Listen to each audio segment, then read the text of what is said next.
समाज का हाय लगा भाजपा को, और इसलिए वो सत्ता से बाहर हुए और उनके सभी मंत्री है ना अग्निवीर बन गए। इस समय मुझे ज्यादा ये नहीं देना क्योंकि उन लोगों का आपस का लड़ाई है।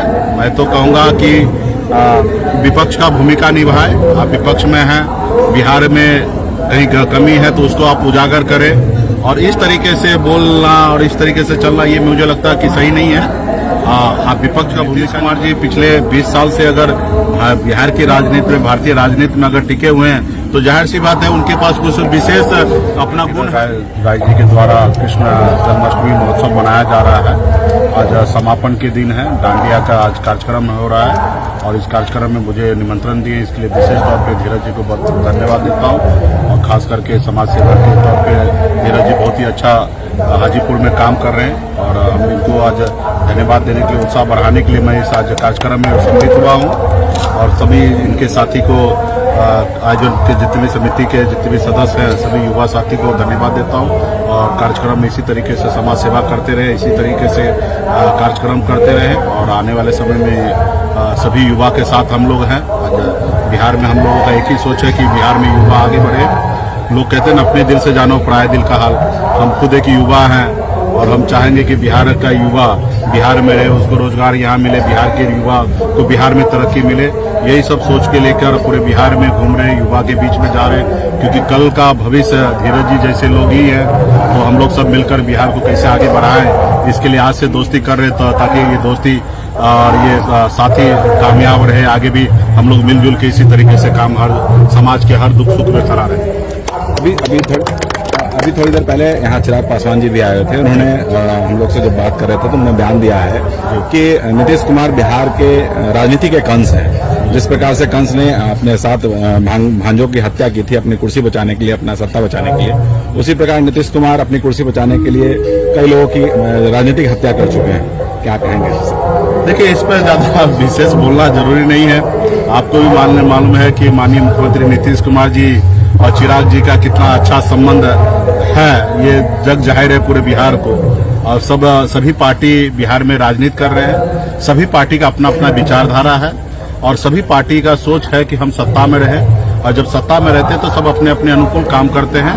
अच्छा या बुरा जो भी करेंगे वो जनता उनको निर्णय लेना है, और हर 5 साल में ऐसे नेता को परीक्षा होता है कि 5 साल में नेता ने क्या किया है। और नीतीश कुमार जी पिछले 20 साल से अगर बिहार की राजनीति में, भारतीय राजनीति में अगर टिके हुए हैं तो जाहिर सी बात है उनके पास कुछ विशेष अपना गुण है कि शादी होगा दुल्हा नीतीश जी ही रहेंगे। लेकिन आप किस तरीके से राजनीति कर रहे हैं ये पूरे बिहार को पता है। तो खैर इस पे मुझे ज्यादा ये नहीं देना क्योंकि उन लोगों का आपस का लड़ाई है। मैं तो कहूँगा कि विपक्ष का भूमिका निभाए। आप विपक्ष में हैं, बिहार में कहीं कमी है तो उसको आप उजागर करें, और इस तरीके से बोलना और इस तरीके से चलना ये मुझे लगता है कि सही नहीं है। आप विपक्ष का भूमिका निभाइए, और सरकार अगर कोई कहीं पे चूक कर रही है, काम नहीं कर पा रहे हैं, जो उन्होंने वादा किया कि हमने 10 लाख नौकरी देंगे, 10 लाख युवा को रोजगार देंगे, अगर इस पे सरकार खरा नहीं उतर रहे तो आपका हक और अधिकार है कि आप उनको विरोध करें।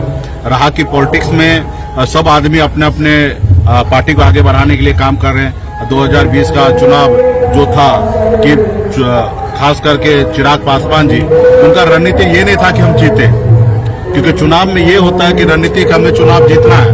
उनका रणनीति था कि एक पार्टी को खत्म कर दे और उसके साथ साथ खुद भी खत्म हो जाना। मुझे लगता है ये राजनीति नहीं होना चाहिए था, और उनसे बहुत बड़ा चूक हुआ है। उस चूक को स्वीकार करें और जिंदगी में अपने लिए लड़ाई लड़े, अपने जीतने के लिए लड़ाई लड़े। और जब आप जीतेंगे तो स्वतः तो आपके विपक्ष में जो होगा वो चुनाव हारेंगे। तो आपको जीतने के लिए लड़ाई लड़ना चाहिए, ना ही कि दूसरे को हराने के लिए। तो कहीं ना कहीं वहाँ पे चिराग जी का चूक हुआ। आज रणनीति ऐसा है कि उनके परिवार के लोग उनके साथ नहीं है, लेकिन माननीय मुख्यमंत्री जी के पास वो क्वालिटी है कि कम भी विधायक है लेकिन बिहार के मुख्यमंत्री वो बने हुए हैं, सभी दल उनको समर्थन दे रहे हैं। तो जो जीता वही सिकंदर। आज मान लीजिए कि बिहार के सिकंदर माननीय मुख्यमंत्री नीतीश कुमार जी हैं, और मैं तो चाहूंगा कि चिराग पासवान जी हमारे अच्छे मित्र हैं, युवा हैं, बिहार को कल चलाएंगे। तो ऐसे सभी युवा को मैं चाहूंगा कि अपने अपने अनुकूल मेहनत करें, संघर्ष करें, हर जगह पे जाएं और सूझबूझ से काम करें। ना ही कि एक गुस्सा से हमें किसी को खत्म करना है तो उसके खत्म करने के चक्कर में हम खत्म हो जाए, ऐसी नहीं है। क्योंकि आज देखिएगा चिराग पासवान जी को विरासत में राजनीति मिला। स्वर्गीय श्री रामविलास पासवान जी ने वो एक अच्छा प्लेटफॉर्म उनको बना के दिया। आज धीरज जी जैसे या हमारे पास विरासत में राजनीति नहीं मिला, आज हम लोग संघर्ष करके यहाँ पे पहुंचे। आपके पास जो विरासत मिला था वो विरासत को आप संभालिए, ना ही कि दूसरे के पीछे जाइए, आप मजबूती से आगे बढ़िए। धन्यवाद। राजनीति का जिस तरीके से बिहार में राजनीतिक परिदृश्य बदल रहा है लगातार, पिछली जब सरकार बनी थी तो राजद और जदयू की सरकार थी, उसके बाद फिर बीजेपी जदयू की सरकार हुई और बीच में ही टूट गया, तो कहीं न कहीं से तो बिहार को नुकसान होता है। और कुर्सी की बात जहाँ कही जाती है तो निश्चित तौर पर लोग जब कहते हैं कि कुर्सी कुमार है, तो नहीं लगता है कि बिहार पीछे रह गया, राजनीति आगे हो गई, कुर्सी आगे हो गई? निश्चित तौर पे आपने जो कहा है कि इससे राज्य में कभी भी अस्थिरता आएंगे और इस तरीके से चीजें होगा तो कहीं ना कहीं बिहार का नुकसान है, इसमें कोई संशय नहीं है कि बिहार का नुकसान नहीं है। लेकिन ये भी देखना पड़ेगा कि परिस्थिति क्या है। अगर कोई तानाशाह हो गया तो उसको रोकने के लिए तो कुछ ना कुछ तो कदम उठाना पड़ेगा। आज भारतीय जनता पार्टी आप देखेंगे तो उसके साथ तो मैं भी था, उसने क्या किया, अपने सहयोगी के साथ अपने सहयोगी की पार्टी को उन्होंने खत्म कर दिया, अपने विधायक को अपने में मिला लिया। आज उन्होंने भी किया, गलत किया। तो आप करो तो कहते हैं रास लीला और हम करें तो कैरेक्टर ढीला, ऐसा नहीं है। उन्होंने भी पहले गलती किया और मैं तो मानता हूं कि बिहार में निषाद समाज का हाय लगा भाजपा को और इसलिए वो सत्ता से बाहर हुए और उनके सभी मंत्री है ना अग्निवीर बन गए, समय से पहले रिटायर हुए।